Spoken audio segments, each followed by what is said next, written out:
Fantastic. Welcome, Cheers, everyone. baby. Cheers. Cheers. Welcome to the water cooler.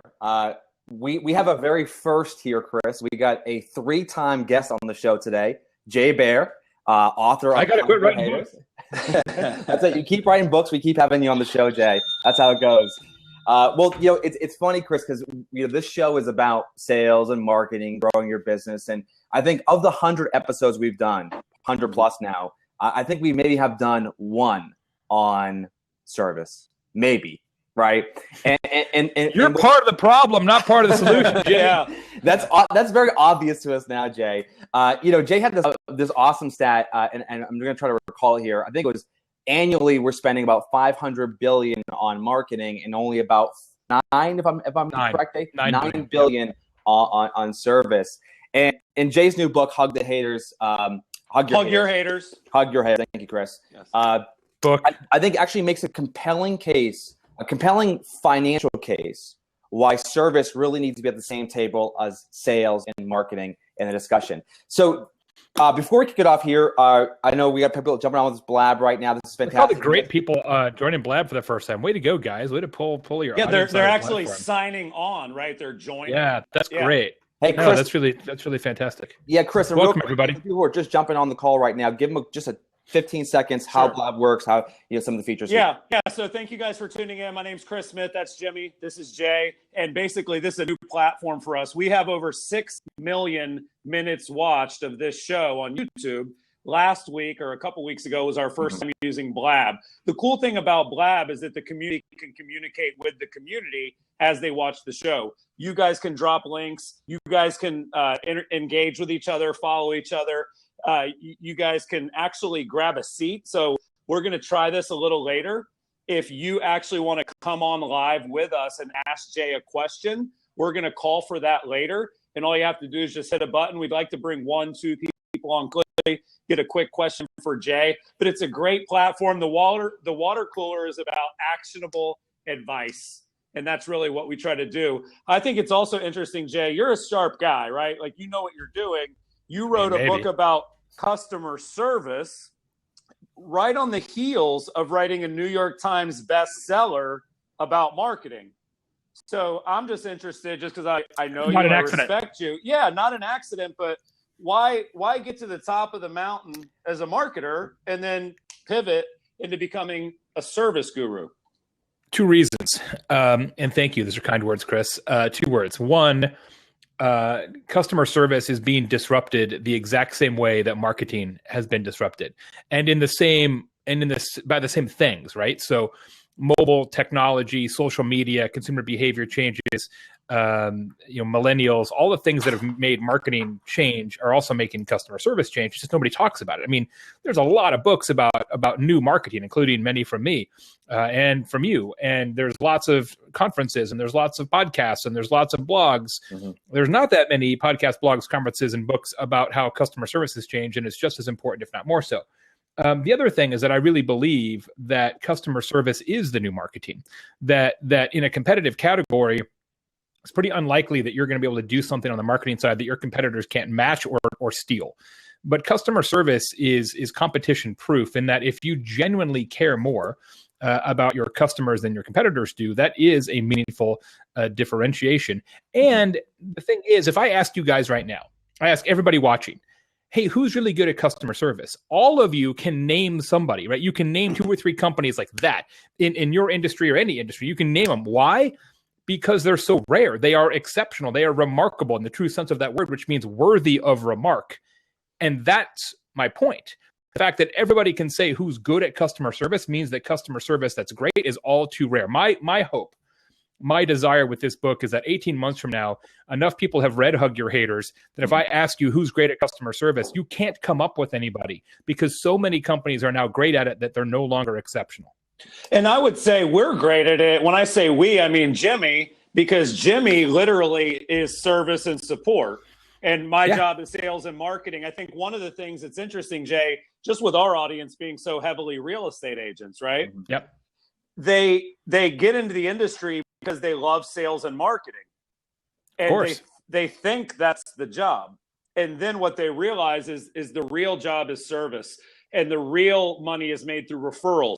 repeat business, lifetime value of a customer. Yeah. So I think our audience is ready to learn of the book. So Jimmy, I'm going to let you kick off the first question. I'm going to hop on Twitter. Yeah, sure. So, well, first, thanks for the plug there, Chris. I think I would put myself in the category of aspiring to be great. It's actually easy to be great when you're small. It's a totally different animal at scale, and it's a good point. It's something you have to sort of learn as you grow. So, Jay, let's actually start before we actually talk about handling complaints and dealing with sort of the new environment as you described it that we have to deal with.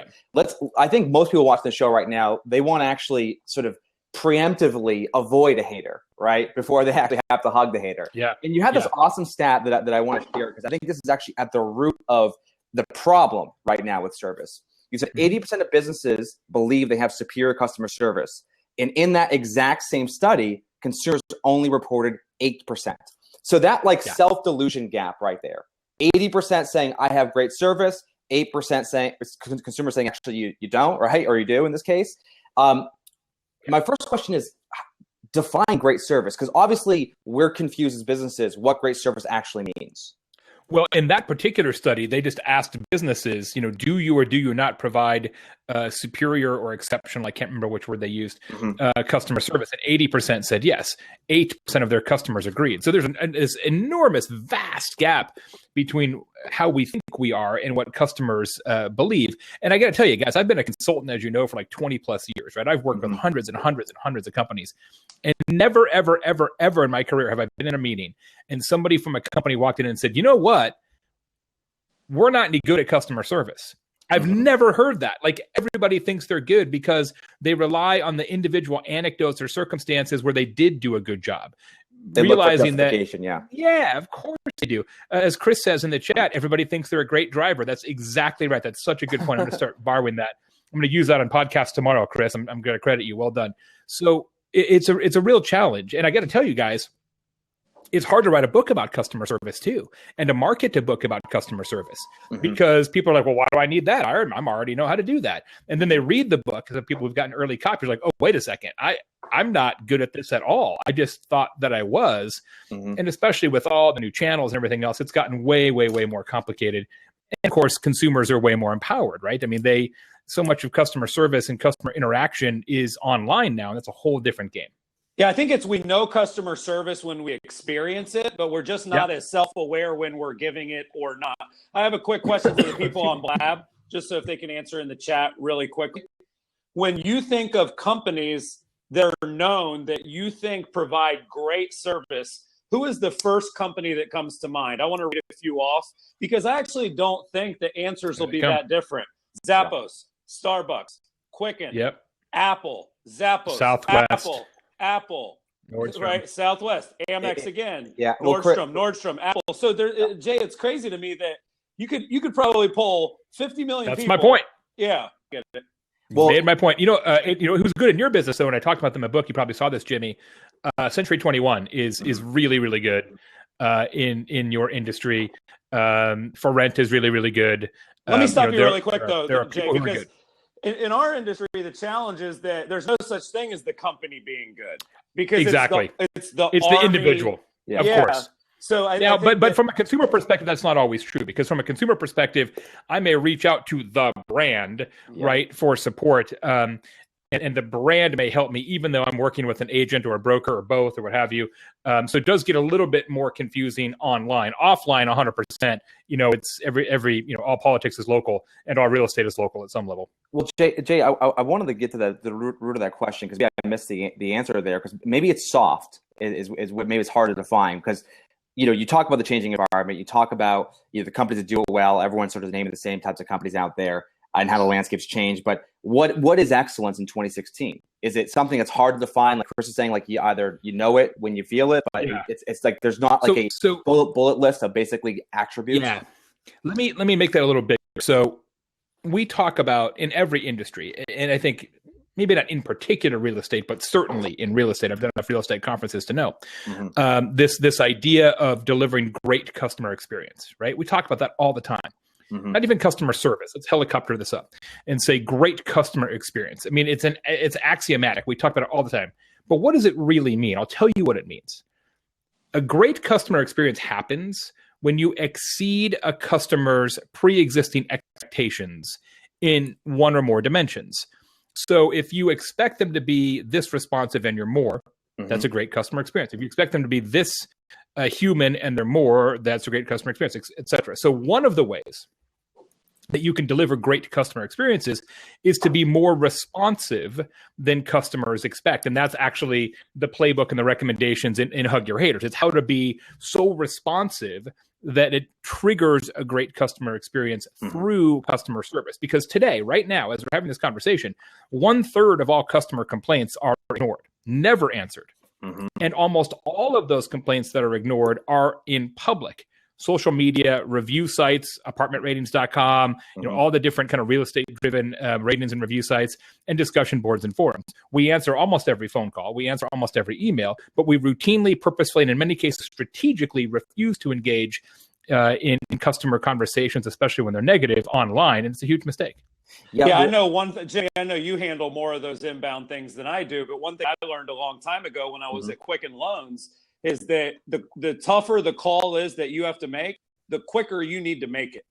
Yeah. Because it's going to keep in your mind on every other activity that you do. So as an example, if you're a mortgage officer and like the appraisal came in low and that loan is not going to work, like you can't get on the phone and write like 3 more loans while you got that in the back of your head. So if I have any advice, which again, I don't have a ton of advice on service, one thing that I do is the harder the call, the quicker I make it. Like just hit fucking dial. That's how I look at it. And then just take a deep breath and get it over with. Well, the other thing that I think is really important for this particular business, and Jimmy, you might remember this part from the book, there's a lot of stuff in there from a company called Square Cow Movers, which are a moving company in Texas. And they're a small business, obviously moving is got a lot of ties to the real estate business in lots of different ways. And one of the things that they learned the hard way is that there's no such thing as too much communication. What their owner, Wade Lombard, said to me when I interviewed him is, look, over communication is a myth. And what we recommend our clients do at Convince to Convert when we work with them is let's audit and assess all the different ways and places that you communicate with your customers. And let's find a way to double that. How can we double the amount of communication we give customers? And still nobody ever says, oh, you're talking to me too much. You're explaining it too well. You're sending me too many emails that help me understand what's going to happen next, the next step. And in real estate in particular, like I've bought a lot of real estate in my life, and it is so fucking confusing for the non-professional. And it's impenetrable. And there's so many steps and so many sequences. And even though your agent or your broker or anybody you're working with explains it to you, like it's like working with a stockbroker. Like I kind of hear you, but I don't really understand the words that are coming out of your mouth. And so this idea that, oh, we already explained it. Yeah, you did technically, but there's a difference between hearing and perceiving and understanding. And so I think it's a really good exercise to do for everybody is say, look, audit all the things that you tell customers and then double that amount of information. And you might be getting to the point where you're in the right place. I heard a good tip on this for realtors when they take a new listing, Jay, right? Because they sign a 6-month listing agreement. Yep. But like obviously written terribly. You have no idea what it means. Well, I think a lot of times realtors confuse people into submission. Like they just, it's like, okay, whatever, I believe you. So, but I think God, I lost where I was going with that. I was actually going to make a pretty significantly decent point there. I'll come back to you. I want to actually ask a follow-up question on this because there's something nuanced that Jay just said that I think is worth repeating. When I asked him to define what excellent customer service is, he's saying essentially exceeding expectations. And what's lost, Jay, for most businesses is that they have the ability to set those expectations.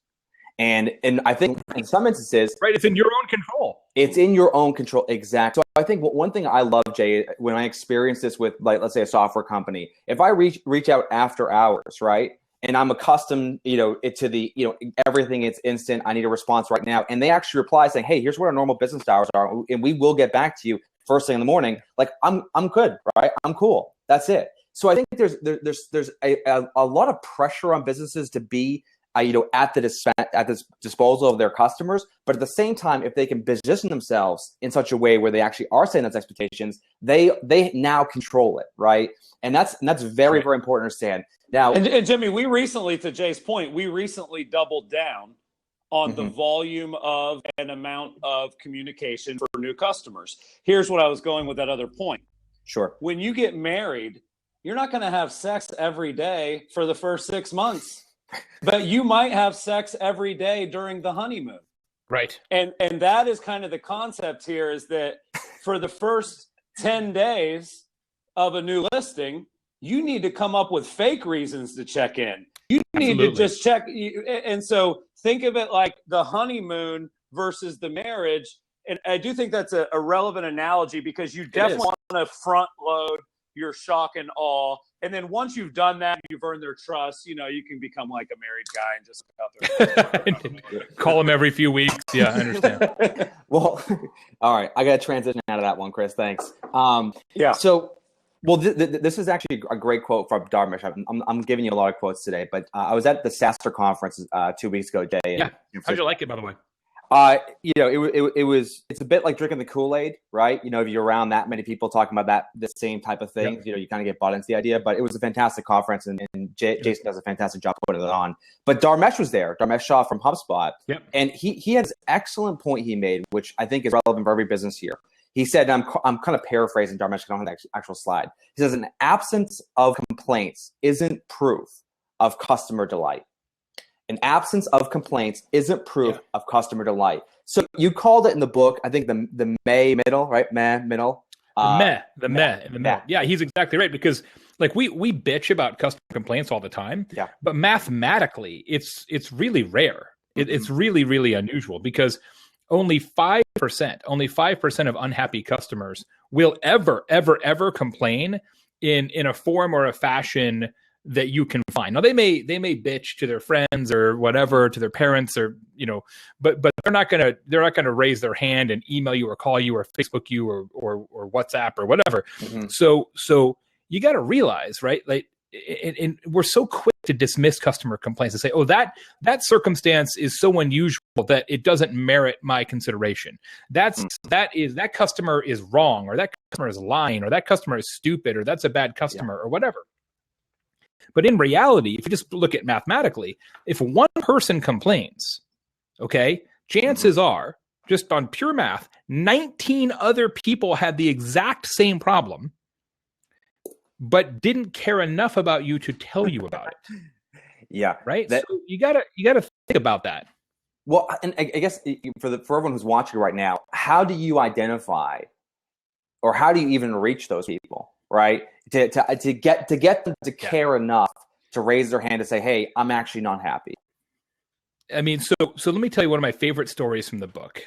There's a business called Lahan Quotidien, and it's a chain of bakeries and cafes. They're based in Brussels, in Belgium, but they've got locations in Southern California and also the Northeast, New York, Boston, etc. And when their new director of customer experience was hired, a woman by the name of Erin Pepper, and she started maybe, 2 years ago or something. She said, my goal for this business is to triple the number of complaints that we get. Think about that. 99.5% of the time, your goal is to get fewer complaints. She says, no. We want more complaints. Because the most overrated thing in business, Jimmy, the most overrated thing in life, actually, is praise. When somebody says, Jimmy, you're so great, and your business is great, and the water cooler is great, it makes you feel awesome, right? But it doesn't teach you anything. You already know what you're good at. In almost every case, you already know what you're good at. So what actually makes you better as a business, whether it's real estate or anything else, is negative feedback, it's criticism. You want people to call you on your bullshit because it allows you to actually learn where you're less than perfect. And so what they did in practice, and what I think everybody should do, is they put into place a bunch of different policies and procedures to nudge customers to provide more feedback. Table tents in the restaurants. They trained all the cashiers when people check out to say, hey, and I want you to let you know that if you have anything that's less than 100% perfect, please let us know on Facebook, TripAdvisor, Yelp, Urban Spoon. Like they've got all these policies that say, hey, how can we get the 5% complaint level to be a 20% complaint level? So if you do that, right, two things happen. One, you get all this free market research that tells you how to be better. And number two, there's crazy, amazing research that says that if people have a problem and you solve that problem, they become more loyal than if they never had a problem before. Mm-hmm. Right? Well, so when they express that problem, it's an opportunity then to make them love you. Yeah. You know what's interesting, Jay, as I was reading the book and as I think about service as well, I think that the thing that we miss with complainers is that if someone's so pissed off that they're going to actually be that person who reaches out, it's not like personality trait. It's the fact that they were going to be potentially a huge advocate of you, right? Like I think this is a point you sort of make repeatedly in the book. This idea that your complainers are so upset because they had such high hopes and they were so sold on your marketing, on your sales. The moment that you became a customer, you missed the mark. And if you can turn the corner and you can course correct, and we've seen this at Curator, you can get an advocate for life, right? So I think it's one of the situations where you're just catching them at a specific phase in the customer cycle. Can I ask one question there, Jimmy, to Jay? Welcome back, Chris. Thank you. I'm in Montgomery, Alabama. I'm in an embassy. You're now Neil Mitchell somehow. Well, you know what? So look, I'm going to show people really quickly if they want the behind the scenes, because this was my setup. Okay. Look at this BS action we got going on here. This was my setup. Okay. So that was my setup. Well, that phone is not new. I can tell you that right now. That is not a new phone. Well, basically it froze, and I don't want to hang it up because I like the whole cord. It's got a cord on it even. I didn't want to kill the deal for you guys. So I have a question, Jay. I think a lot of times haters can be avoided by saying no to the wrong customers in the first place. It can, but I got to tell you, a lot of people think that that's their strategy, and they convince themselves that that's their strategy. But what they actually do day to day in practice is anybody who says anything negative about them, they say, fuck those guys, they were a bad customer. And that's not true. So if your strategy is, these are the customers we will take. I think we talked about this last time I was on the show. My friend Joe Manusa, who's a realtor in Tallahassee, who only represents sellers and only represents sellers between $200,000 and $400,000. That's his market period. You got a house for $500,000, he says no. You got a house for $175,000, he says no. He's really, really tight on his targeting and segmentation. That's a strategy. But what actually happens usually is if you call somebody out and you leave a negative review or you blast them on email or Facebook, they say, oh, you know what? I didn't want those kind of customers anyway. And that's different. And that's dangerous. And it's not a good way to run your business. Yeah, well, I want to kind of dig a little bit deeper into this idea, because I think this is one of the things that Chris was saying before. I think everyone thinks they're a good driver until they're not, right? I think service, even interviewing, we're interviewing for a new frontline support person now, and interviewing is not a skill that you inherit. It's like most people who interview to hire somebody, like it's something that's actually very difficult to do, and most people do it very poorly. But I want to get to the essence of complaining for a moment. And I want you to sort of, if you could, break it down for us. Why do people as a whole, why do they complain? Right? What's sort of at the essence of that? Well, it's typically because we said that a great customer experience is when you exceed customer expectations. Complaints come when you don't meet expectations. I mean, that's literally what happens, right? I thought this was going to happen. I thought the soup was going to be warm. The soup is cold, right? So I need to tell somebody about that. Now, what's interesting and what we found in the research, and I don't think we talked about this yet, and we should, is that this book, unlike almost every business book, and unlike certainly almost all customer service books, it's not just like, hey, Jay says you should do this, you should do it, you should trust Jay. It's not anecdote and advice. There's advice in it, of course. This book is based on a ton of research that I conducted with Edison, and we really dove deep into the science of complaint. We surveyed thousands and thousands and thousands of people and really figured out, why do people complain? What do they want? What's the circumstances? How is customer service being changed? So this isn't just like, hey, I've got a premise. Yeah. This is based on real research. This is not a guess. This is truth. And one of the things that's really interesting, Jimmy, is that what people want when they complain is really different based on where they complain. So if people complain in private, which is typically phone and email, what they want 90% of the time is an answer. And that's true for you guys, right? If you call somebody, you want them to call you back. If you email, you want an email back. It's just the way business has evolved over the last 20 years.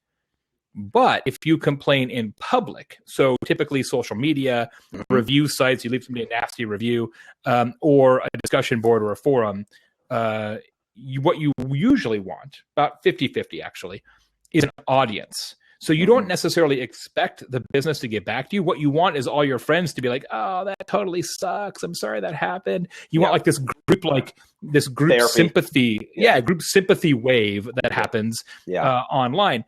But it's a massive, massive, massive opportunity for businesses because people don't expect to hear back from you. So when you do answer them in social media, review sites, forums, they're like, "Holy cow, I can't believe you actually listened to me." It blows their minds and wins their hearts. It's a huge opportunity. And all you've got to do is show up. Yeah. There's no magic to this. There's no secret sauce. This isn't rocket science. All I'm telling you to do is actually pay attention. And when somebody says something about your business, answer them. It's not that hard. One thing I've learned, Jimmy, over the years is that the biggest complainers are the biggest spenders. I mean, they want to buy. They want the product to be good. I remember when I was working for Top Producer, which is a CRM company, Jay, they had gone from version 7 to version 8, and it was a nightmare, to put it bluntly. It was very difficult. Their users were mad. It was the first ever web browser-based version, and I had just gotten the job. So I would walk into an appointment, and they were like throwing tomatoes at me as if I built the shit, as if I coded it, as if I had decided to ruin it by doing all those things.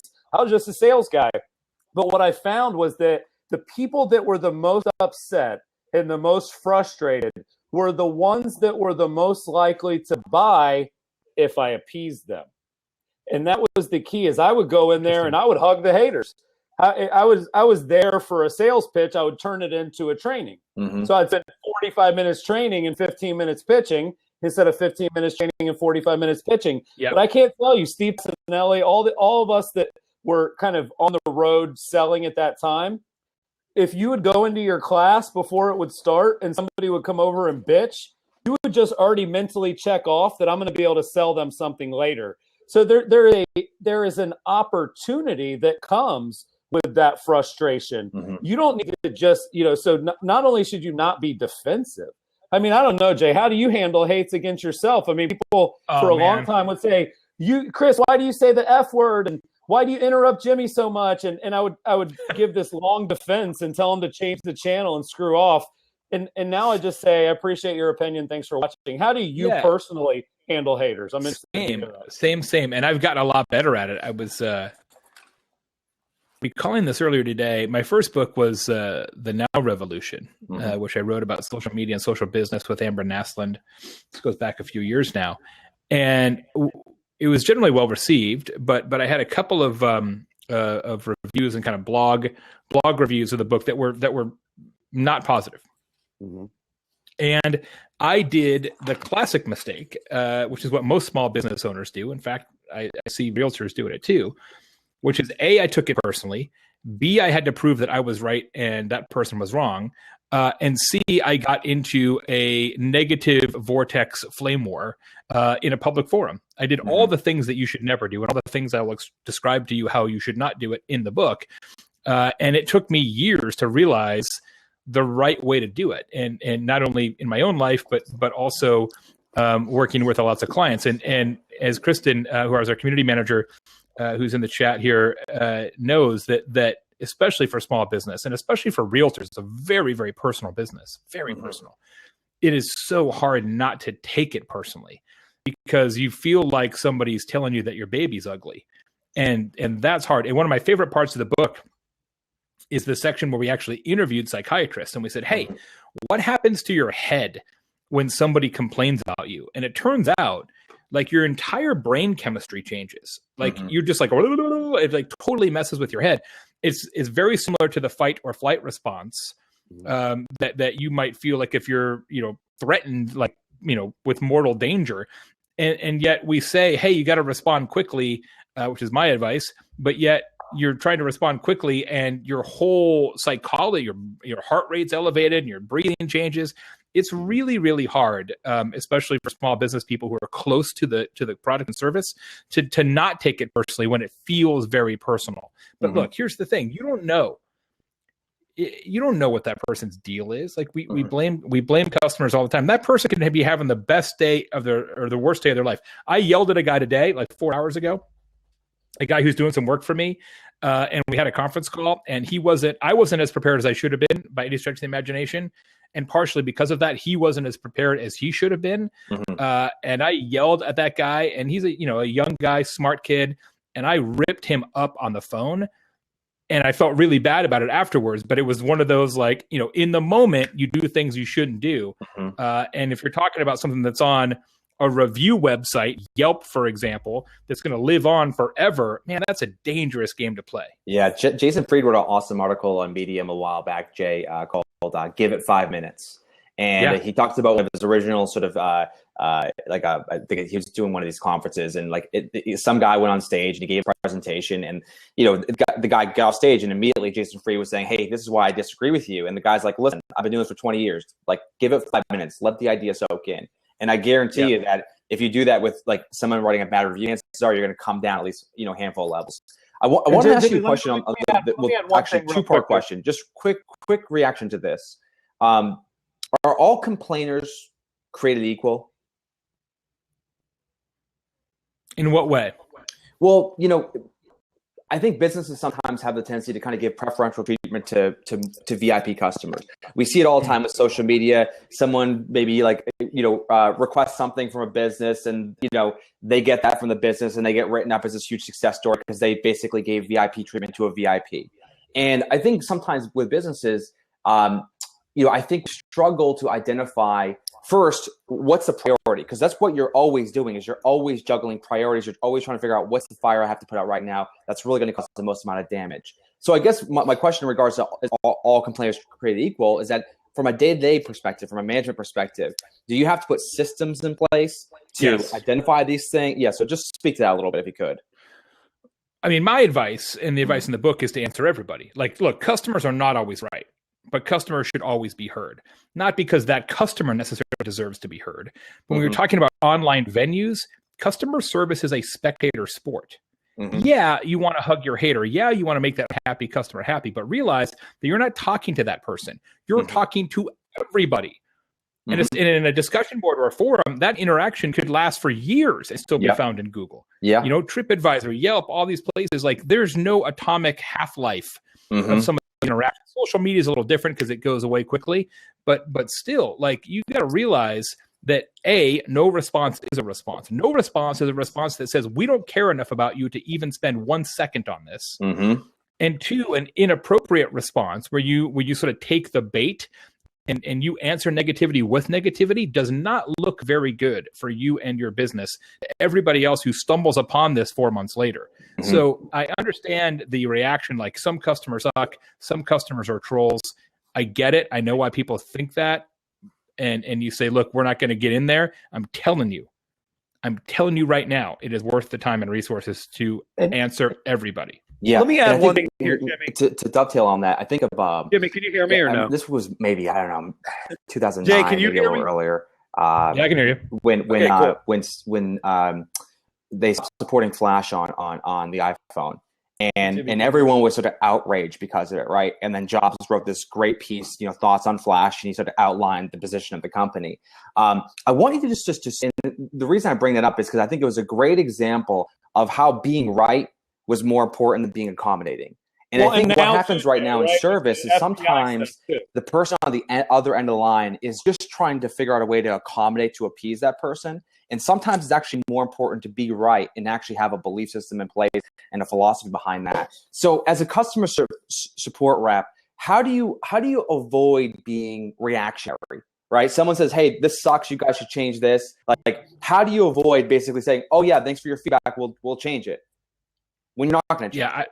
I think the real answer, and actually I think you've got, I think Chris is muted. Like I can hear Chris, but I don't think you can. Yeah, everybody can hear me but Jimmy. No, Jimmy, I can't hear Chris. Yeah, everybody hears me but Jimmy. That's very maybe that's either, I don't know, maybe you have him muted. He actually may have built an app that's not like my subconscious here muting you, Chris. Hold on, let me take a look. It does this. Yeah, cool. While he and you can hear me, Jay, right? No, he's on mute. I can hear you. Yeah. Yeah. Very odd. I can't hear him, but we'll do a quick poll. Can everyone hear Chris, or is it me on? I think everybody can hear him, but you. Okay. Yeah, everyone really can hear him. It's weird. Okay, well, so here's what I was going to say. I'm going to take Chris's question. Jimmy, hold on. No, I just want to add one thing, and then we'll, Jimmy and I'll keep an eye on each other. one of the things that I think people do on social media is I think it's very similar to beer and what people call beer muscles. I think people have social media muscles. I'm convinced that 90% of the people that actually complain are actually weak people that have a void in their life that they're trying to fill. Some of them, not 90%, that's probably high, maybe 10. But what I found, I did this twice, Jay. Hater on Facebook, putting me on blast in front of hundreds of people in a thread. I just called him right then. Hey, man, what's up? And let me tell you how it got real different real quick. Yeah, absolutely. So I would advise that if you ever, like, you don't always have to answer a hater in the forum they hated. Right, I think that you should always answer them you should always answer them in the channel that they chose first, right? So that's generally speaking the way you want to handle it. So if they pick that channel for a reason. It was an accident. So you should always answer them first in that channel. But if somebody tweets, yeah. But then it makes a lot of sense to try and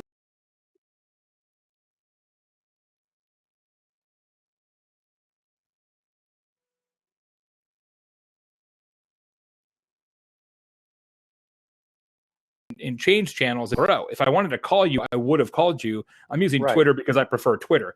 That kind of channel switching for the business's convenience is really annoying, and people hate that.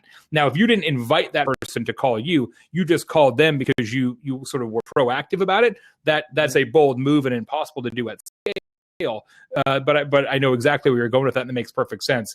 But I don't like when people say, "Hey, you said something in public. Now you got to email me or call me." Yeah. It just gets annoying for. No, I agree. There was a situation in real estate where Zillow had a hater. Okay, so Zillow is the biggest company, but we're using hater, right, as just in fun because it's your book. And this guy his name was Jim Abbott, and he basically put a video on YouTube accusing Zillow of criminal acts, accusing Zillow, them of, like, it was a really salacious video. It was damaging. And where I think Zillow miscalculated, and they're a great company, they're very good at this kind of stuff. Don't get me wrong. But when the CEO of Zillow responded to the YouTube video with a written blog post on Active Rain, it didn't connect to me. If you're getting attacked in a YouTube video, I did feel like he should have responded in a YouTube. Completely agree. Right? Okay. Yeah, you should always fight fire with fire from the channel perspective. And that was actually, we talked about it earlier. It's weird. I haven't talked about this in a long time. My very first book, The Now Revolution, I have a whole section on that, on how to handle more of a crisis situation. So if somebody, if there's a crisis on YouTube, you answer on YouTube, right? Chris, you got to let Jimmy back in. You got to open him up. I'm trying to let him in. Did you hit check, Neil? There we go. And we got a special guest, Dan. What's up, Dan? And we got Dan. Hey, we got Dan and Jimmy. Look at this. We got everybody. Jimmy's back. He kept his props too. Yeah. Now Dan's in. I'm going to prop him up. Man, I'm going to prop up Chris/Neil for actually getting Jimmy back. I don't even care. Hey, Jimmy, can you hear Chris now? Now we can't hear Jimmy. So at least we know it's Jimmy's fault. So let's go to Dan. Jimmy, we can't hear you. Sorry. Jimmy, we can't hear you. So we know your audio. Yeah, go ahead, Dan. I cannot hear Jimmy either. But the question I had for Jay was, we had a situation where an agent had a very vindictive review giver that was, and he was an extreme hater, so to speak. He went so far as to make up more and more profiles so he could continue to slander this agent over and over again. We were eventually advised by legal counsel to not actually ever originally reply, which unfortunately the agent did anyway, and it started an online war, so to speak. Mm-hmm. So I was just curious as to your thoughts on something like that. Okay, so it happens, right? Mathematically, it's rare. Okay, to get those kind of trolls. It doesn't happen a lot, but it happens. It happens to everybody at some point. Mm-hmm. So here's what I do. I do feel like everybody deserves an answer, even if they're psychos, at least one answer. But there's a tip in the book. And every copy of the book includes not only the book, of course, but you also get a poster, which is The Hatrix, which is in every book. which is all the key data from the book. But one of the tips in the book is Jay Baer's rule of reply only twice. And my rule of reply only twice says that you should never, ever, ever, ever, ever, Dan, under any circumstances, reply to anybody online more than twice, positive or negative, because it's either a waste of time or it gets sucked into that negative spiral that you can never escape from. So if somebody says, I hate you, you answer back, I'm really sorry. They come back and say, no, I really hate you. You say, hey, maybe we should talk about this in a different format. We can be more nuanced. Maybe we should have a call or an email. They come back a third time. I don't want to call you or email you. I just hate you. You're the worst. Then you just walk away. Sure. Like, you're just done because you've already given that person two chances. Mm-hmm. And again, yeah, you kind of sort of want to make that person happy, but more importantly, you've demonstrated your values. You've demonstrated what kind of company you are. You've demonstrated that you will hug your haters to all the people who are looking on from the sidelines, and that's your real audience, right? So we feel like we have this human need to take every circumstance and every argument and bring it to a conclusion. Somebody wins, somebody loses, right? And that's not the way you should handle customer service. You don't have to win, and it doesn't have to be finished. You just have to be on record. Yeah. I'll give you – it's a great question, Dan. Really appreciate that. Cool. Thanks for calling in, Dan. Let's get somebody else to call in too. I love the questions here. Thank you for taking that question, Jay. I'll give you guys another – Jay, your advice is so dead on with that right there about not letting it keep going, because I was working at Inman News, and Inman News had a paywall. You know how that goes. People bitch about those, right? Like, I have to pay to read your content? Like, what the hell? Yeah. Well, we Katie Lance, who was their social media manager, and I was the chief evangelist. It was like 11 o'clock on a Friday night, and a pretty high-profile guy was publicly complaining on Facebook, and he started a thread. Well, Jay, this thing kept going and going and going, and it was, I'm right, you're right, I'm right, you're right. It's so petty and back and forth. And in your heart, you knew you wanted to walk away, but you didn't know what to do. Do I walk away? I owe it to my company to defend what they've done here. And let me tell you what he did. This guy, 250 comments in the thread. He deleted the whole fucking thread. So that was a good example to me of, like, just take the high road and walk away. Yeah. Good advice. Jimmy, you with us, buddy? Yeah, I'm here. Awesome, you're here. Jimmy's back. Hear you. I'm back. Awesome. Jimmy's back. This is great. Thank you. And we want to bring on some additional questions. If you have a question, real quick, Jay, we'll ask a question from Chris. But if you want to ask the question on the air, unlock the seat. We'll bring you on. Quick question here from Chris is, there's a new technology called Anchor, Jay. You obviously are a bleeding edge guy. Tell the audience really quickly, what is Anchor and do you like it? And real quick, People Work Neil just got followed by Grant Cardone. So I'm loving that. Yes. Congratulations, Neil. Good shit. Grant, if you're really watching, thank you, sir. Yeah, he's in here. So Anchor is essentially AOL chat, but in audio form. So somebody says something in a brief audio clip. It's a great user experience. It's really easy to work with on your iPhone. iPhone only for now, not Android. And you say, I did one the other day, like, my dog's name is Mr. Cheeto. You're like, what's your crazy dog name, right? And then people can pick it up and just answer, and so it's, imagine instead of having the chat over here on the right-hand side of the screen, it's all audio clips. So given the rise in podcasting in general, which obviously you guys are well familiar with, as am I, I'm doing 6 weekly podcasts now.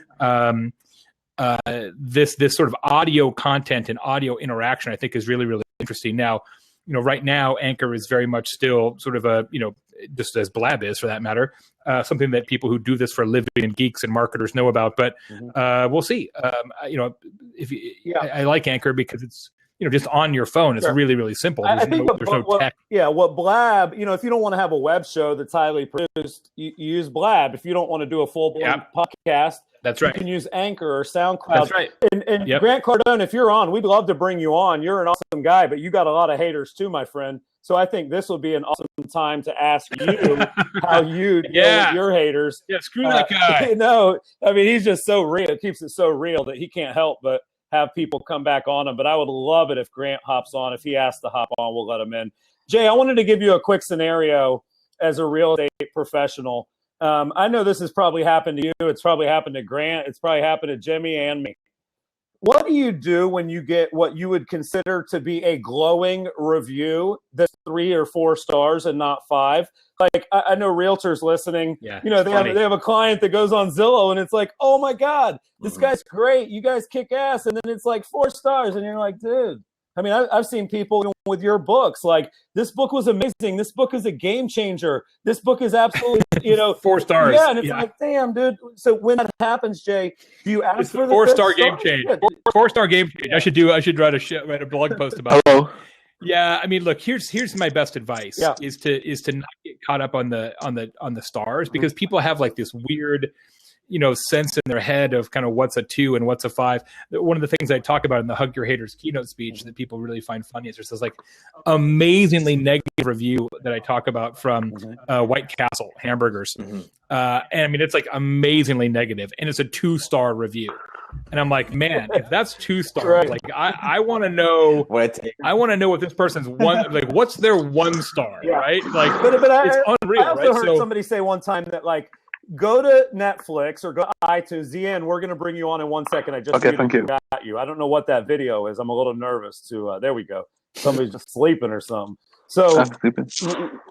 Well, what the advice is this: go to Netflix or iTunes today and find your personal favorite movie, and then go read the 1-star reviews about your own favorite movie. And I think that'll explain what you just said. Zian, what's up, man? So you got to pay attention. You got to pay attention to the text, right? So it's the words that are more important than the score. Sure. Hi, Jay.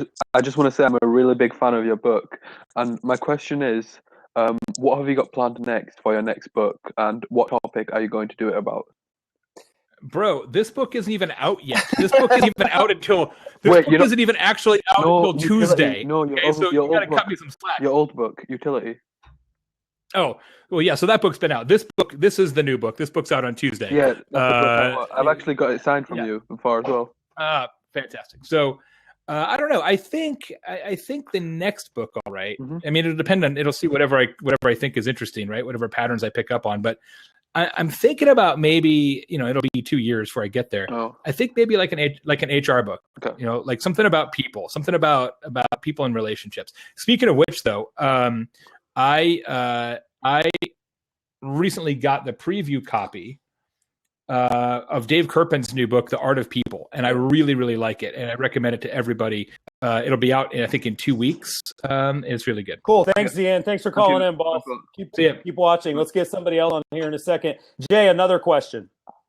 What do you do if you're a realtor and you see a public hate? Let's say it's a tweet. Let's say because real estate agents are late all the damn time, and it's not their fault. It's hard to not be. So let's say you have a buyer that you're supposed to meet at a property at 4 p.m. and you get there at 4:10. And as you pull in, you see on Twitter that they tweeted about their realtor being late. So my question is, what do you do when you know a comment that was made publicly is about you, but it doesn't specifically reference you by name? All right. So here's what I would do. Like there's a piece. There's a lot of that out there. You feel like they're talking about you, but they didn't say. Gene has totally nailed it in the chat. So you should make sure that they know. Again, it's all expectation management. Mm-hmm. It's totally cool to be late if people know you're going to be late. There he is. There he is. There's Grant right there. Hey, man. So I'm going to tell you a quick story before we ask Grant to chime in. There's a piece in the book from this guy whose name is Glenn Gorab, and he's an oral surgeon in Connecticut, right? And like nobody wants to have oral surgery. Everybody's like, this blows, it sucks, it's scary, whatever. So here's what he does, which is so brilliant, and everybody should steal this idea. So every Friday, he has his staff send him a list of the patients who are coming in the next week for the very first time, brand new patients. And on Saturday and Sunday, when he's driving around watching football or whatever, he calls each of those patients personally. Says, "Hi, this is Glenn. I'm your doctor. I understand you're coming in next week for oral surgery. Do you have any questions before you come in for the first time?" And it blows people's minds because no doctor does that. They never call them proactively, only reactively. It takes him 5 minutes, and it drives so much business for him. People come in all the time and say, "I came to you for my surgery because you're the doctor who called my friend Mary before she even got to your office." So if you're going to be late, text somebody and say you're going to be late. That's the answer. It's predictive customer And service. for people right? that think that this knock it down before it happens. People think this stuff doesn't scale. That's bullshit, because Zappos did that to me. I ordered the first pair of shoes on Zappos, and they called me a minute after I ordered. Hey, Chris, we saw that you had never ordered before. Thank you. That was the first thing they said. They said, we also saw that you're a little cheap there, and you didn't do the overnight shipping. Would you like us to get the shoes to your house the next day for you? I told that story 5,000 times. Grant Cardone, welcome to the show, my friend. Cheers to you. Just want to tell you guys, awesome job you're doing. Jay, big fan. Thank you, my friend. Good to see you. Looking forward to your haters book, buddy. Thank you. I'll make sure to get you some copies. And also, Grant and very special people get the official I Love Haters socks. So put your foot in here, brother. Yeah, that's good stuff right there. So, Grant, if you don't mind, man, you're on the air now. You're talking to a couple hundred people. You're usually talking to a few thousand people. But how do you personally deal with haters at the level you're at? Yeah. I know you just sort of seem like you bulldoze through them from what I can tell. But how does Grant Cardone deal with haters? Do you hug them?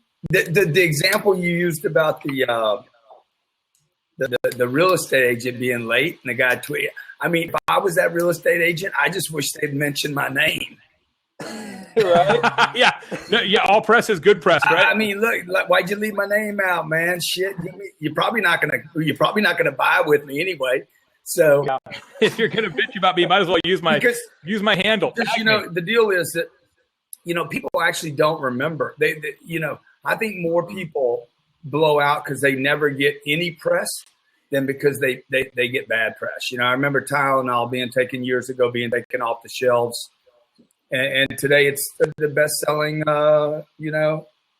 freaking medication in CVS and Walgreens. So I almost like that guy that came in over the pillow. Look, if you don't show your face, I'm gonna block you right from the get-go.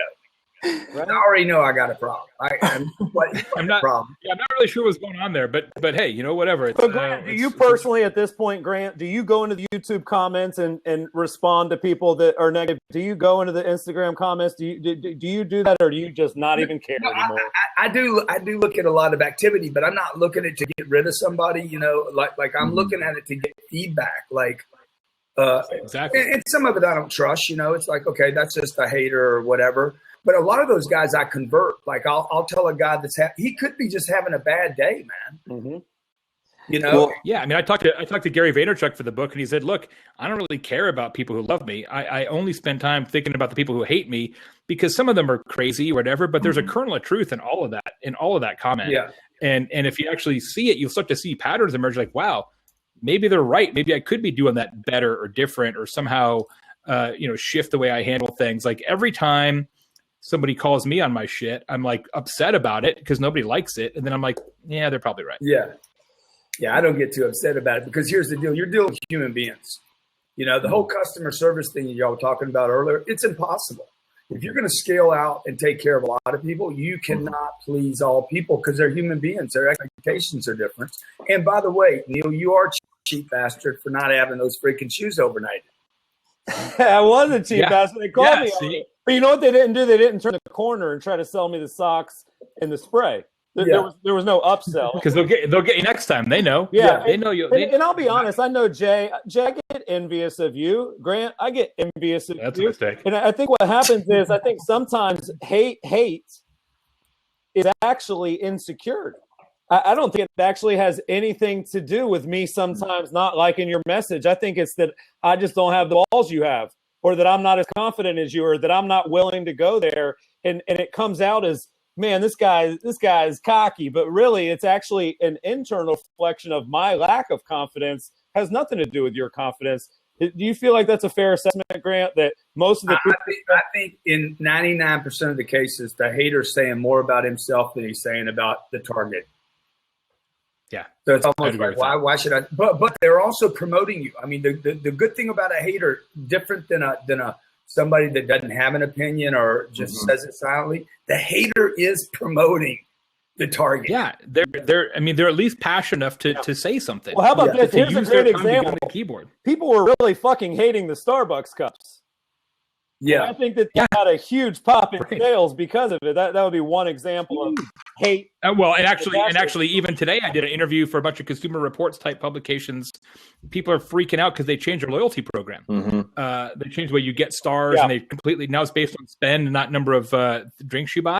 And people are losing their shit about it. And Starbucks actually handled it really well, I think, in terms of customer service. But people are tripping on that whole change. And look, they knew they made that change strategically, corporately, and they knew people were going to blast them. Yeah. But they said, okay, we're going to do this whole huge detailed FAQ so people know where we're coming from. We're going to answer everybody. We're going to answer them individually. We're not going to copy and paste. We're going to answer them personally. I mean, that says a lot about how you feel about your customers when you're willing to spend that kind of time and resources. I think the biggest problem with customer service online is that people are friggin' lazy. They don't want to spend time on it. Like, I'm a tiny company. I'm a little tiny company. I have a full-time person or nearly full-time, Kristen Cardos, who's in the chat right now, just doing community management for me, right? Most people don't have that kind of capability because they just don't want to spend time on it. And they don't want to spend the money either, man. Yeah, Hey, that's what I'm saying, right? They don't want to spend the money on it. Okay, Grant, guys. you gotta go. Grant Cardone, thank you for Thanks, taking Grant. Yep. You guys be great, okay? Yeah, Hey, reach out to me. I want to Anybody. talk to you on about the new book. Cool. Good, thanks, pal. Jay, Appreciate it. Jay, I want to ask a question. Up until this point, we've talked about, and we won't keep you much longer because I know we're past the hour here, but up until this point, we talked about Really quickly, Jimmy, that was fucking cool. I know you don't know who that was. Yeah, I was Googling him while you guys were talking to him. But that was really cool, right, Jay? Dude, that's one of the guys where I'm like, shit, Grant's on the show. Yeah, exactly. That's how I felt too. I don't get excited about I know. talking to people very often. I know, and I'm sitting here going, I'm doing a gig for Adobe coming up where it's like me and George Clooney are the speakers, but that's pretty sweet. Yeah, But and I'm Grant's sitting here going, first of all, he doesn't know that Jimmy doesn't know who he is, and second of all, I'm not going to tell him my name's not Neil. Yeah, doesn't matter. I knew you were starstruck. Yeah, just for people that don't know him that are watching, 10X Rule, Sell or Be Sold, GrantCardone.com, really a world-class salesperson. So that was just awesome. Very cool. Yep. Well, let's give away some books, Jimmy. I want to give away some of Jay's books. Let me ask one question. Okay. I've had this on my list for like 20 minutes. Okay. Does the strategy change, Jay, when it's nuclear? Right? Like if you're Chipotle right now, like, what are you going to do at a certain point? Like, because Grant actually brought this up, which I thought was actually interesting. He's like, if you can just actually hang on, like people will kind of forget, right? So is it a certain point where it gets so bad that you have to change your strategy? Okay, so there's a different strategy, and I'm glad you mentioned that, Jimmy. So there's a strategy between one at a time complaints, which is really what this book is about, one at a time complaints, and a crisis, which is a million at a time complaints, right? Or Facebook, the one post on Facebook from Starbucks had 5,000 comments, right? So that's a different strategy, right? That's you handle that differently. And I've written books about that in the past, but what I'm really trying to focus on now, because it happens much more often, is the one at a time complaints. Very few people have a crisis in business where they're going to get everybody jumping on them at once. Now, it's important to have a sense of what you would do if that happened to you, but it's unlikely to happen. Yeah. Well, I guess and someone's correcting me because I've mispronounced Chipotle. I don't eat there, so I always mispronounce it. Luckily. But wait, what is your problem, dude? What is your? Someone's it's Chipotle, not Chipotle. My bad. Yeah, I know, but not your pronunciation. But why don't you eat there? That's my bigger concern. If you follow the news, right? Like people get sick all the time.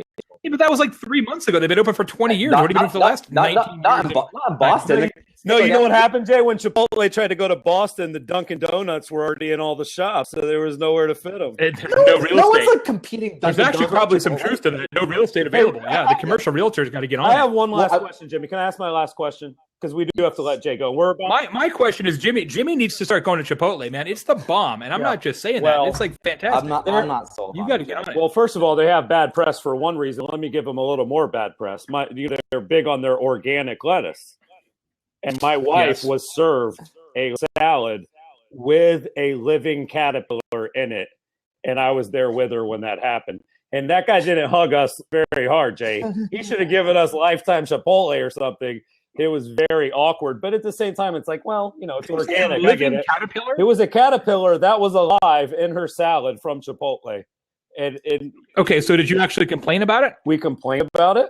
We got the meal. While you're in the store? What the fuck am I going to do? Or did you Eat go on it? Facebook and stuff? No. No. I'm not going to say eat it, but did you like walk up to the counter, or did you go on Facebook, or how did you have it? This was pre-Facebook. This was like 07, 08, where the natural. In the big. Listen, it feels right now. I'd have been fucking Instagramming and filtering that little caterpillar and tagging right. them. Yeah, Snapchat, geofilter, Caterpillar land. Yeah, Caterpillar would have gotten me probably like a nice thing from Chipotle corporate, but I just have one last question. This is actually, Jimmy talked about, I guess, sort of a super hater, or the other guy, Dan, came on and asked about people that hate a lot. Here's my question, and this is something that, I'll be really transparent. This has happened to me. It maybe has happened to you, Jay. I bet a lot of people on the call it's happened to, and it's something very uncomfortable to talk about. What do you do when someone threatens to sue you? There are. Is this their first message, or you've had a whole interaction? Yeah, this seems that I think real estate agents deal with this a lot because it's a big transaction, and then we're a premium service, so if we screw up, people are mad because we charge a lot. So you're working with a client, and then you get an email that says, you did this wrong, and you did this wrong, and I'm going to call my attorney, and you are screwed. Like, how do you handle the threat of a lawsuit? Yeah. Because I do know that happens to people watching right now. And also, Debbie, who's watching First Story Co., her name's actually Debbie Kirkland. She's talking about realtors a lot of times will threaten to sue another realtor. We had a client, of course. Hey, my listing's on your site, and I'm going to sue you. It's like, no, do you know what IDX is? You know how the rules work? So what do you do when someone threatens to sue? So what I do, and I've had that happen to me in the past, is I always answer back the first time and say, well, it seems to me that that's probably not necessary because of this, and this. Again, don't try and prove yourself right. Just sort of dispassionately, I think that's probably unnecessary. Here's why I think that way. But if you feel like legal action is warranted, here is the name, mailing address, email address, and phone number of my attorney. He'd be delighted to talk to you in the next 5 minutes. I agree. And then you just walk away. And then every future email, well, you just say, please direct. You just forward and CC to your attorney. I think in the first, you just step out. Because if somebody goes lawsuit, you just call their bluff. Because in 99% of the cases, they're full of shit. Yeah, I think what you want to say is please direct all future correspondence to them and not me. Yeah, and it also is now.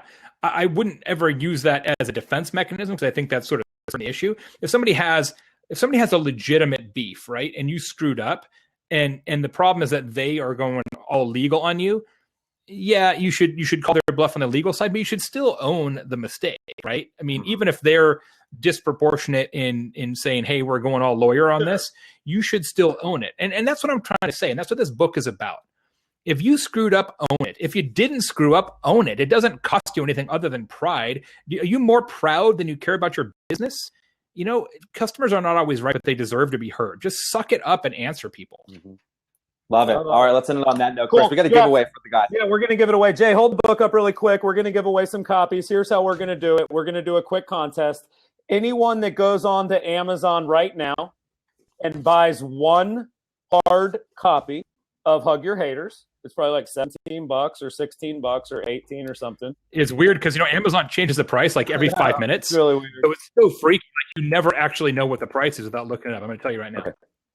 And what I'm going to do for you guys while he looks that up is the first 10 people to buy Hug Your Haters right now are going to get a free autographed copy of my new book, The Conversion Code. You're going to get a free... Which is awesome. Thank you, sir. You're going to get a free digital copy of my first book, People Work. So you're going to get 3 books for the price of one. Is that you doing that, Jay? I love that. How do you do that? That's Joel Combs' ka-ching button. I love that. The thing sounds so good. It sounds like a sound effect, like on the computer. So here's how it works. Go to Amazon, buy a hard copy of Hug Your Haters. The first 10 people to email their receipt to chris@curator.com. If Jimmy, you put that in the chat so people can spell it right. There, Christine, thank you. There's the link to buy. The first 10 people only are going to get a free copy of conversion code autographed, free digital copy of People Work, plus Hug Your Haters. Can you show the matrix one more time, Jay? What I tried to I've got it pulled out. Yeah, the Hatrix. Yeah, the Hatrix, which I love. That's really cool, and that's actually in every copy of the book.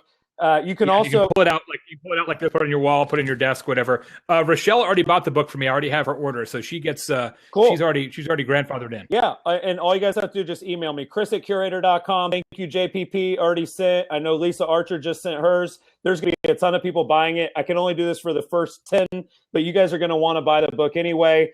At JBaer on Twitter, JAYBAER, convinceandconvert.com, hugyourhaters.com, the most retweeted digital marketer in the world, Jay Baer. Thanks for being on tonight, Jay.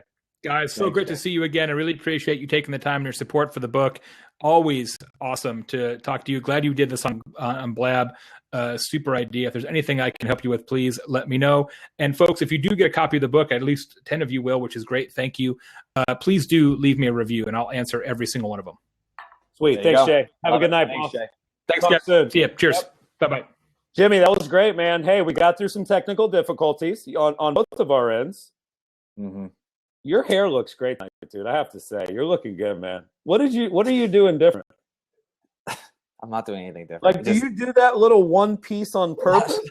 No, my hair's just getting longer here. It looks Thank good you. to me. I had a couple people mention I should have a beard. So we're gonna do a couple things before we wrap up the show because you guys all had beards. What I'd like you to do, Jimmy, is we're gonna do pillow talk. Mm-hmm. Which is Jimmy's segment where he's going to go through the top level takeaways throughout the night. You know, he takes notes as we go. I think this was a great show. I really enjoyed it. I really love Blab because you don't know what's going to happen. Like, I was worried about that dude that was in bed. Like, I was really worried that it was going to. You played it really cool. I think that I was like shocked that neither you or Jay like seemed to react to the fact that this guy was under the sheets in a dark room asking a question. You guys both like legitimately answered his question and let him run. But I think that we like to give people the benefit of the doubt. I was just worried that he was going to like stand up and be fucking naked or something. So pillow talk. Are you ready for pillow talk, Jimmy, or do you want me to give you a second to prep? Yeah, no, I'm ready. I'm ready. Okay. So let's go top to bottom. Takeaways from the show tonight. Yeah, for me, the first thing was I think Jay touched on this at the very beginning of the show. This idea that at the essence of great customer service, it's simply meeting people's expectations and then slightly exceeding them. Right, that's the essence of it. And I think the thing we talked about, this idea that you have the capacity to actually set the expectations. And I think one thing that is tough for any business, and Jay was talking about this before, is that there is a very big discrepancy between the service you think you deliver and the service you actually deliver. Great service it needs to be done at a consistent basis, not on the sort of one-off, you have someone who absolutely loves you. And I think Jay made a compelling point throughout the entire session today in the book, that you should really ignore the people who are praising you because you know there's not a lot of value, not a lot of lessons you can learn from them after a certain point. You really have to ask and drive home to the point to actually get people to actually provide some feedback so you can learn from that. The second thing that I thought was fascinating was the 2-response rule that Jay has. And this is specific, I'm sure he's referring to in public forums, which is if someone publicly is out there saying something about you and you have to respond to that, then don't go beyond 2 responses because at a certain point, you're wasting your time. And I think we've all sort of experienced that before where for getting into a social media war with somebody, a company, a vendor, even a client, even in like a Yelp review as an example, 2 responses, that's pretty much it. One thing we didn't say, Jimmy, on your point of the idea that you have to exceed expectations, what a fortunate business that the people watching, a lot of them are in, because the expectation is so low in real estate that it's actually easier. Like if you want to go open up like a new theme park in Orlando, Disney set the bar on that. You want to come up with a new shopping store, Nordstrom's, right? But when it comes to real estate, you know, the bar is very low. And I think one of the things Jay didn't say is you don't have to like 10x the bar, you know, Grant Cardone style. You have to know where the bar is in your industry and outperform the bar every day. The point is the bar's low, so, you know, responding semi-quickly like is a good. No, it's an excellent point, Chris. I think, and the other part of this is that he gave the stat of for every one complaint, there's like 19 people who don't care enough about you to actually complain. And I think one objective, one thing that we have to think about from business perspective is we have to seek that information out. We have to create an environment in which we are asking questions to that, what he calls the majority, right? Or the silent majority of people who don't care enough to actually give you a bad review. We have to proactively seek that out. So I think there's ways you can do that from a tactical perspective, Chris, which is you should ask people open-ended questions. You should dig a little bit deeper about, maybe where you fell short. You can figure out ways where you can, again, be purposeful with how you solicit feedback. If someone doesn't give you a review, why? Solicit that feedback, and you probably can figure out maybe there's an opportunity for you to turn the corner. So I think that was one of the big takeaways. One thing we didn't get into, Chris, was the financial upside of delivering excellent service. And there's an example that Jay gave in the book, which is if you can improve your retention rate by 5%, meaning the amount of customers who keep using you, keep them back. And in real estate, the LTV, Chris, what's the LTV of real estate client? You did in People Work. Sure. Yeah, we did the math. If your average price point is $300,000 over a 20-year period, one customer is worth $121,000 in commissions. Okay, so take that number, $121,000 in commission spread over the course of 20 years. That's the LTV of your customer. So the value, the financial upside of delivering excellent service, not okay service, not above average service, but excellent service, is you're going to see upwards of an 85% increase in your revenue per customer, right? So you take that number you have right there, Chris, 121, you spread that over the course of every year, you're keeping 5% more customers for the lifetime of that customer. The numbers get pretty ridiculous. And this is why when in our industry, when someone maybe is trying to build up their database, build up their network, there's always that one agent that is just living off their reputation. There's that one agent who's a top producer who doesn't do shit online, doesn't do any social media, doesn't do any Google ads, doesn't do any blogging, email marketing. They're living off their reputation. You can't do that in 2016 anymore. You have to build it up. You have to actually maintain it, and you have to retain those customers. So I think one thing that's a theme throughout the entire book is that this isn't about just delivering great service so people like you more. There's a huge, huge financial upside, and there's a huge opportunity for businesses to become much more profitable the happier the clients are. And the last thing I want to mention, Chris, on Pillow Talk was, and this is something that we didn't get a chance to dive into, there is real complexity in delivering service at scale. There's real complexity in putting yourself in a position where you have, lots of clients, past clients, current clients, prospective clients that you have to work with.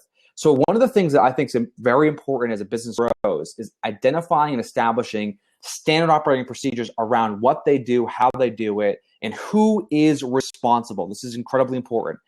When you ask anybody who's responsible for, customer service in the company, the generic answer is what? Everybody. But that's actually not true, because if you have responsibility for the job, it means you can be hired or fired for it. Everyone can't be fired if there's bad customer service. Someone on the team has to have responsibility. Someone on the team has to be in charge of setting up the standard operating procedures. We've gone through this transition. We very much are still going through this transition at Curator, setting up tools like Groove, organizing all of our stuff into help desks, setting up a forum so we have common questions that we can link people over to. And that is something that is inherently very different on a small scale, but as you begin to scale, you have to have those systems in place, because caring, being good at your job, having the right people in place, those things are table stakes at scale. You have to have systems and structure in place. And Jay talks about that in the book and does a fantastic job kind of outlining some of these things. So as always, Jay delivered, man. I thought he did a great job. Yeah, it was great. And so really quick, I want to ask everybody a quick question. We've got an idea. First of all, thank you guys for watching. If you want to help our business, you can go to curator.com, CURAYTOR.com. You can click Hire Us, and you can learn more about what we do for our clients. This is a ad-free, sponsor-free kind of an environment, so the only ad is for ourselves. Please go. 2 weeks from tonight, Jimmy, we're back. So we've been taking longer breaks, but we're coming back really quick. 2 weeks from tonight, Advanced Inside Sales. My book comes out in 2 weeks. Jimmy's going to basically interview me. And now that we're kind of getting our rhythm here with Blab, I don't know if that's fair to say, but we're starting to. Yeah. My goal, Jimmy, is I want to bring as many people on as we can to answer questions during that sales call. I think it's something where, as you know, the science of sales is an epiphany for most people. So that's going to be really exciting. 2 weeks from tonight, live water cooler based on the conversion code. The other thing that Jimmy and I wanted to get your feedback on, guys, since you're still on, is we love this show. We've done over 100 episodes of the show. You can go to YouTube. You can go to iTunes. Just search for Curator. You're going to find the show. You can go to our blog, and you can subscribe by email. But, this is a big show. Like, it's hard to get guests like Jay Baer. That shit ain't easy. You got to, hustle in the back channel, coordinate their calendar, So what we were thinking, and this is something that we'd love to get you guys' opinion on, is Jimmy and I are actually considering starting a new show. And it wouldn't be a video series. It would be an audio-only show. It would be on SoundCloud. And we're considering calling it Shots. So instead of the water cooler where everybody gathers around and actually does a huge, long discussion, this would be more of kind of a shot and you're done. It would be one specific actionable piece of advice. Jimmy by himself, me by myself. It could be a minute, it could be 5 minutes, but we just want to know from our community, are you looking for more than what we're already providing? Would you watch Shots? Would you listen to Shots? Are you interested in content where you just get, one specific actionable piece of advice, one app we love, one tactic we used, one case study that we did? If you guys are up for that, let us know in the Blab comments, because I think that, we've been writing more. We hired 2, writers. But I just want to know, I feel like we used to do rapid fire, Jimmy. Remember, we used to do last call, and what's happened is that this is such a big show when you bring somebody like Jay on that you can't do an opening segment and have Jay and do last call and do pillow talk. Like, it's tough. So, we just want to know, just to be really clear, the water cooler is not going anywhere. We would be adding an additional audio-only show. So, Chris, let me get some perspective too on this. That, Jimmy, we got to license that music if we do it. Thank you, Christine. By the way, this is Miss Cardos. She works for Jay Baer. Thank you so much. She's been blowing up. Thanks, Christine.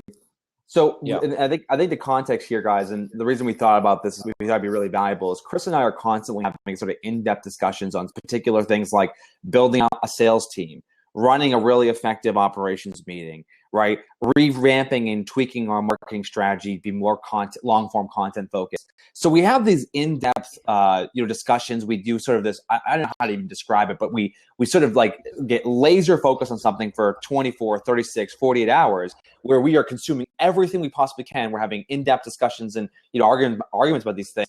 And then what comes of it is a decision and something we move forward with. And what we realize is there's an opportunity to take that information, those conversations, distill it down into what we've learned, what we're doing here at Curator to grow our business. And so we'd love to get your feedback on it. And it looks like I think people are cautiously optimistic, if I would describe it in the chat here, Chris. People are interested, and we'll see how it goes. They're all Jimmy, they're gonna love it. It's just a matter of, are we gonna do it? That's the biggest question, is because I'm using Periscope a ton. If you guys aren't following me on Periscope, I'm putting out hot fire on Periscope. And that is sort of what gave us the idea, because I'll literally be like writing the book or sending an email or running an ad or, tweeting something. And kind of as I think of wow, this is probably something more people want to learn, I can just hit a button, be on Periscope and knock it out. If I think, this would make a great water cooler, like, it doesn't have that instant gratification. So the idea that we could just pull out SoundCloud and crank out content. Anyway, we'll think about it.